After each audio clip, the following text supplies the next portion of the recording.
పురపాలిక ఎన్నికల్లో అత్యధిక స్థానాలు కైవసం చేసుకునేలా ప్రధాన ప్రతిపక్షం బీఆర్ఎస్ ప్రచారాల జోరు పెంచింది.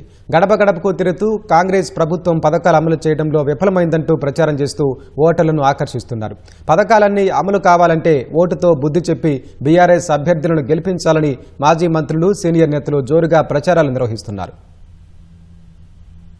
ప్రజా సమస్యలపైనే పోరాటం చేయాలని, మున్సిపల్ ఎన్నికల్లో కాంగ్రెస్ వైఫల్యాలపై ప్రజల్లో చర్చ జరిగేలా చూడాలని కేటీఆర్ పిలుపునిచ్చారు. కేసీఆర్ ఎప్పుడూ బిరుదులు, సన్మానాల కోసం పాకులాడలేదన్న ఆయన ప్రజల శ్రేయస్సు, సంక్షేమమే ఆయనకు నిజమైన సత్కారమని ప్రకటనలో పేర్కొన్నారు. తన అసమర్థ పాలనను కప్పిపుచ్చుకోవడానికే రేవంత్ రెడ్డి బూతు రాజకీయం చేస్తున్నారని ఆరోపించారు. బీఆర్ఎస్ ను గెలిపించాలని ప్రజలు సిద్ధమవుతుంటే కాంగ్రెస్ నేతలు దాడులకు పాల్పడుతున్నారని ఎమ్మెల్సీ దాసోజు శ్రవణ్ ఆక్షేపించారు. స్పీకర్ నియోజకవర్గంలో బీఆర్ఎస్ అభ్యర్థి ఏకగ్రీవమైతే తీసుకెళ్లి కాంగ్రెస్ కండువా కప్పారని విమర్శించారు. రంగారెడ్డి జిల్లా ఇబ్రహీంపట్నం మున్సిపాలిటీలో మాజీ ఎమ్మెల్యే మంచిరెడ్డి కిషన్ రెడ్డి ఎన్నికల ప్రచారంలో పాల్గొన్నారు. ఇబ్రహీంపట్నం మున్సిపాలిటీలో మొత్తం 24 వార్డుల్లో బీఆర్ఎస్ అభ్యర్థులను గెలిపించి కాంగ్రెస్ కు బుద్ధి చెప్పాలన్నారు. సిరులగని, సింగరేణిని స్కామ్లకు నిలయంగా మార్చిన ఘనత సీఎం రేవంత్ రెడ్డికి చెల్లుతుందని మాజీ మంత్రి హరీష్ రావు ఆరోపించారు. ఎన్నికల ప్రచారంలో భాగంగా మంచిర్యాల జిల్లాలోని నస్పూర్, క్యాతనపల్లి పురపాలిక పరిధిలోని రాజీవ్ చౌక్ లో నిర్వహించిన సమావేశంలో ఆయన మాట్లాడారు. గతంలో ఏ ప్రభుత్వం సింగరేణిలో వేలు పెట్టలేదన్న హరీష్ రావు ఇప్పుడు ప్రభుత్వం బ్యాంకుల్లో అప్పులు తెస్తే గాని జీతాలు ఇవ్వలేని పరిస్థితికి తీసుకొచ్చారన్నారు.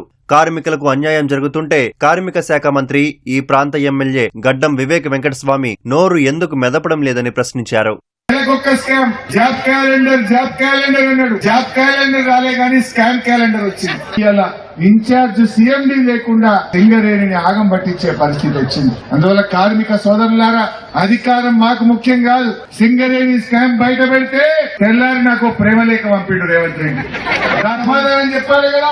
అప్పు చేయనోడైతే సిట్టింగ్ జడ్జితో ఎంక్వైరీకి రావాలి కదా. ఎందుకు వస్తలేదు? ఒక్కటి కాదు, 6,000 కోట్ల టెండర్ల స్కామ్ అయింది. ఈ రకంగా అవినీతికి పాల్పడుతుంది. నెల మెడికల్ బోర్డు లేదు. 100 మంది పోతే 70 మందిని అన్ఫిట్ చేసింది. అంటే ఎంత అన్యాయంగా ఇలా కాంగ్రెస్ పార్టీ వ్యవహరిస్తుందో అడుగుతా ఉన్నా. కార్మికులకు అన్యాయం అయితే నోరు విప్పని మీ ఎమ్మెల్యే వివేక్ గారు మీకు వాటా ఉందా?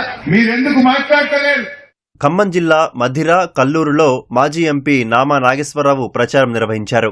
6 గ్యారంటీల పేరుతో అధికారంలోకి వచ్చిన కాంగ్రెస్ నాయకులను, కార్యకర్తలను బాకీ కార్డు అమలు చేసిన తర్వాతనే ఓట్లు అడగాలన్నారు. మాజీ ఎమ్మెల్యే రెడ్యా నాయక్ మహబూబాబాద్ జిల్లా డొర్నకల్లో ఎన్నికల ప్రచారంలో పాల్గొన్నారు. గత ఎన్నికల ముందు ప్రజలకు ఇచ్చిన హామీల అమలు ఏమైందని ప్రశ్నించారు. కేసీఆర్ ఆనవాళ్లు లేకుండా చేయాలనే సంగారెడ్డిలో బీఆర్ఎస్ ప్రారంభించిన అభివృద్ధి పనులను నిలిపివేశారని ఎమ్మెల్యే చింతా ప్రభాకర్ ఆరోపించారు. రానున్న ఎన్నికల్లో ప్రజలే కాంగ్రెస్ ప్రభుత్వానికి తగిన బుద్ధి చెప్పాలని ఆకాంక్షించారు. కరీంనగర్ స్మార్ట్ సిటీగా ఎంపిక కావడంలో బండి సంజయ్ పాత్ర ఏంటని ఎమ్మెల్యే గంగుల కమలాకర్ ప్రశ్నించారు. బీఆర్ఎస్ పాలనలో సీఎం ప్రత్యేక నిధులతో చేపట్టిన పనులను బండి సంజయ్ చేసినట్లుగా బీజేపీ విడుదల చేసిన కరపత్రంపై మండిపడ్డారు.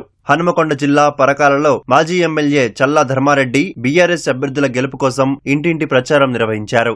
వరంగల్ జిల్లా నర్సంపేట మున్సిపాలిటీలో బీఆర్ఎస్ కౌన్సిలర్ అభ్యర్థులకు మద్దతుగా మాజీ ఎమ్మెల్యే పెద్ది సుదర్శన్ రెడ్డి రోజుకొక వార్డులో ప్రచారం నిర్వహిస్తున్నారు.